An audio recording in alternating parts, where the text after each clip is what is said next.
அன்பு நேயர்களுக்கு இனிய வணக்கம். நேயர்களை சிறகடிக்கும் மனசு என்ற இனிய நிகழ்ச்சியில் நம்மளோட வாழ்க்கையில நமக்கு ஏற்படக்கூடிய யதார்த்தமான சிறு சிறு பிரச்சனைகளுக்கு நம்ம எப்படி ஒரு பிராக்டிகலான ஒரு சொல்யூஷனை காண்பது அப்படிங்கிற வகையில பல உளவியல் கருத்துக்களை நான் உங்ககிட்ட பகிர்ந்துக்கிட்டு வரேன். எங்கிட்ட ஆலோசனை வந்தவங்களுடைய சில கதைகள் கூட நான் உங்ககிட்ட பகிர்ந்துக்கிட்டு வரேன். எதற்காகனா அதே சிச்சுவேஷன்ல நீங்க கூட இருக்கலாம். சோ இப்ப இந்த மாதிரி இருக்கும்பொழுது நாம மட்டுமே தனித்து விடப்பட்டிருக்கோம் இந்த உலகத்துல, நமக்கு மட்டுமே இந்த மாதிரி பிரச்சனை அப்படின்னெல்லாம் ஒரு பெரிய ஒரு கேட்டஸ்ட்ரோஃபைசிங்னு நாங்க சொல்லுவோம். அதாவது ஒரு சின்ன விஷயத்தை அப்படியே பெருசாக்கி ஒரு பூதாகர பிரச்சனையாக்கி சில பேர் வந்து மனவியாதிக்கு ஆளாயிடுவாங்க. சோ அந்த வகையில தான் சமீபத்துல நான் சந்தித்த ஒரு பெண்மணியோடைய கதையை நான் சொல்ல விரும்புறேன். இன்னைக்கு பல பெண்கள் வந்து இந்த மாதிரி ஒரு குற்ற உணர்வுக்கு ஆளாகி அந்த குற்ற உணர்வுனால அவங்க சொல்ல முடியாம அதை வந்து அக்செப்டும் பண்ணிக்க முடியாம பலவித பிரச்சனைகளுக்கு ஆளாறாங்க. இன்னைக்கு அப்சஷன் அப்படின்னு சொல்லக்கூடிய அந்த வியாதிக்கு பின்னாடி பாத்தீங்கன்னா பல பேருக்கு பெருங்காரணமாக இருப்பது குற்ற உணர்வு தான். அந்த குற்ற உணர்வுங்கிறது எதை பொறுத்து வேணாலும் இருக்கலாம். இப்ப நம்ம ஒருத்தர் துன்புறுத்தினதன் காரணமாக இருக்கலாம், இல்ல நம்ம ஏதாவது ஒரு தவறு செய்துட்டோம், ஒரு விதி, நமக்கு எல்லாருக்குமே நம்ம ஒரு விதி வச்சிருப்போம், ஒரு ஸ்டாண்டர்ட்ஸ் வச்சிருப்போம், நமக்குள்ள இது சரி இது தவறு அப்படின்னு சொல்லிட்டு ஒரு நெறிகள் வச்சிருப்போம். அது ஏதோ ஒரு காலகட்டத்துல நம்ம வந்து மீற வேண்டியதாக ஆயிருக்கும். இப்ப இத வந்து நமக்கு நாமே அதை ஏன் அப்படி பண்ணோம் அப்படிங்கிற ஒரு புரிதல் இல்லாம, நமக்கு நாமே நம்ம அனுசரணையாக இல்லாம, அதை ஏற்றுக்கொள்ள முடியாம, நமக்குள்ள ஒரு கேள்வி நம்மள கேட்டுட்டே இருந்ததுன்னா, அப்ப அந்த குற்ற உணர்வு வந்து நெகட்டிவா இருந்துச்சுனாக்கா நம்மள பாதிக்கும். இதே பாசிட்டிவா இருந்ததுனாக்கா நம்மள வழி நடத்தும். திருப்பி செய்யாம நம்ம இருக்கிறதுக்கோ, இல்ல சரி என்ன பண்ணுவது, நமக்கு அந்த சூழ்நிலையில நமக்கு இருந்த ஒரு கோபம், இல்ல ஒரு வெறுப்பு, ஒரு இயலாமை, இல்ல மற்றவர்கள் வந்து நம்மள தூண்டி விட்டது, இல்ல ஏதோ ஒரு காரணங்களுக்காக நானும் ஒரு மனுஷன் தான், நானும் ஒரு சராசரி மனிதன் தான், ஏதோ அந்த காலகட்டத்துல நான் செய்துட்டேன், இந்த மாதிரி விளைவுகள் இருக்கும்னு தெரிஞ்சிருந்தாக்கா செஞ்சிருக்க மாட்டேன் அப்படின்னு எல்லாம் ஒரு சில புரிதல் இருந்ததுன்னா ரேஷனலைசேஷன், அதுதான் நம்ம சொல்றது ரேஷனலைசேஷன். அப்போ நம்ம சுய மன்னிப்பு அப்படிங்கிறது நமக்கு ரொம்ப ஈஸியாக வந்துடும். ஸோ அந்த மாதிரி செல்ஃப் ஃபர்கிவிங் அப்படிங்கிறது இல்லைனாலும் என்ன ஆயிடுனா இந்த குற்ற உணர்வு அப்படியே பெரிய இதுல கொண்டு போய் நமக்கே பிடிக்காம போய் நம்மளுடைய ஆளுமையை அஃபெக்ட் பண்ண ஆரம்பிச்சிடும். ஸோ அந்த விதத்துல தான் சில பாலியல் குற்றங்கள் செய்த பெண்களுக்கு பெரிதளவுல மனது பாதிக்கப்படுறது. இது அடிப்படையில ஏன் இந்த மாதிரி அவங்க போறாங்க அப்படிங்கிற சிச்சுவேஷனை பார்த்து அவங்களுக்கு நம்ம புரிய வைக்கும்போது அவங்களுக்கு கொஞ்சம் சமாதானம் ஆகும். ஏன்னா பெரும்பாலும் யார் பாதிக்கப்படுறாங்கன்னா ரொம்ப ஸ்டாண்டர்ட்ஸ் வச்சிருக்கிறவங்க. சில பெண்கள் வந்து வளர்க்கப்படும் போதே இந்த சீதையோட கதை, அப்புறம் கண்ணகியோட கதை, இந்த மாதிரிலாம் வந்து ஒரு நல்ல ஒழுக்கமான பெண்மணிகளோட கதைகள்லாம் கேட்டு நான் இந்த மாதிரி ஒரு பெண்மணியாக இருக்க வேண்டும் அப்படின்னு ஒரு தீர்மானம் எடுத்திருப்பாங்க. ஆனா ஏதோ ஒரு காலகட்டத்துல அவங்களுக்கு ஏதோ ஒரு விதத்தினால இந்த மாதிரிலாம் இருக்க முடியாம கொஞ்சம் கொஞ்சம் அபரேஷன்ஸ்லாம் இருக்கிறதே கூட அவங்களுக்கெல்லாம் பொறுத்துக்க முடியாததாக இருந்திருக்கலாம்.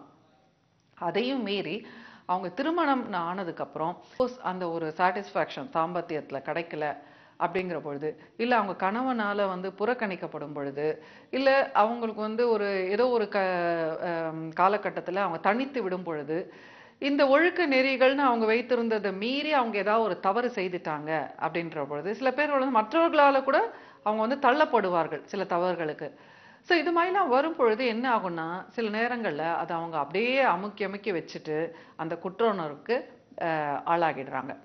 ஸோ அந்த வகையில தான் எதெல்லாம் வந்து நம்மள ஆரம்பத்திலே நம்ம வந்து விழிப்புணர்வோடு இருக்கணும் அப்படிங்கிறத நான் அடிக்கடி நான் ஏன் சொல்லிட்டே இருக்கேன்னா, இன்னைக்கு வந்து எல்லா பெரிய பிரச்சனைகளுக்கும் ஃபர்ஸ்ட் காரணமாக இருக்கிறது என்னன்னு பார்த்தீங்கன்னா அந்த கம்யூனிகேஷன் டிசிப்ளின் அப்படிங்கிறது இல்லாதனால தான். இன்னைக்கு டிசிப்ளின் அப்படிங்கிறத வந்து நம்ம என்ன நினைச்சுக்கிறோம்னா நீட்டா ட்ரெஸ் பண்ணிட்டு ஒரு நேர்த்தியா நம்ம வந்து உட்காந்துட்டோம்னா அதான் டிசிப்ளின் நினைக்கிறோம். அப்படி கிடையாது. நமக்குள்ள வந்து நம்மளுடைய நடை உடை பாவனை மட்டும் கிடையாது, நம்மளோட பேச்சு எப்படி இருக்கு அப்படிங்கிறத பத்தி தான் நம்ம வந்து கம்யூனிகேஷன் டிசிப்ளின் சொல்றோம். அது வந்து வார்த்தைகள் இப்போ வந்து சில பேருக்கு இது வந்து ஒரு லேர்ன்ட் பிஹேவியர்னு கூட சொல்லலாம்.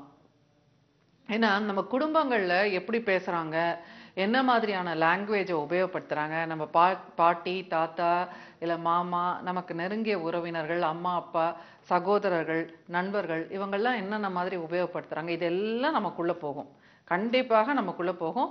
நம்மள அறியாம நம்மளோட ஆட்சேபனை இல்லாம நம்மளோட சம்பாஷணையில வெளியில வரும்.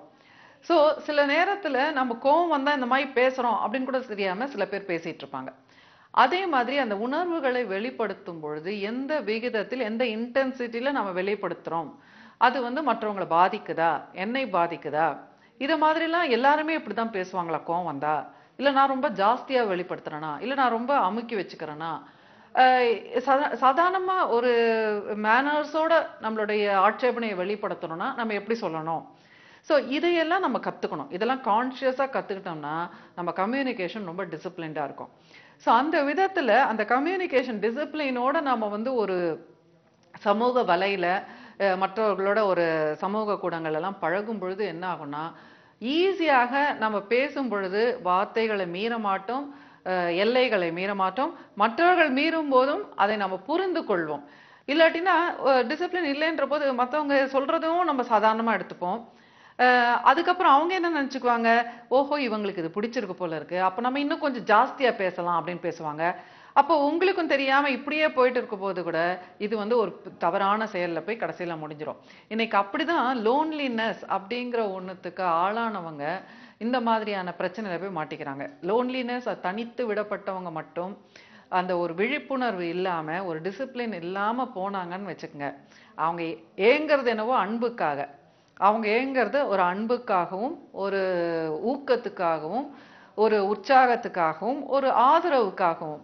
ஆனா இந்த மாதிரி அந்த அதை புரிஞ்சுக்காம அவங்க போயிட்டாங்கன்னு வச்சுங்க, இந்த மாதிரியான இததான் வந்து உளவியல்ல இன்டிமெசின்னு சொல்லுவோம். இமோஷனல் இன்டிமெசி அப்படின்னா அதுக்கு என்ன அர்த்தம்னா இதெல்லாம் தான்.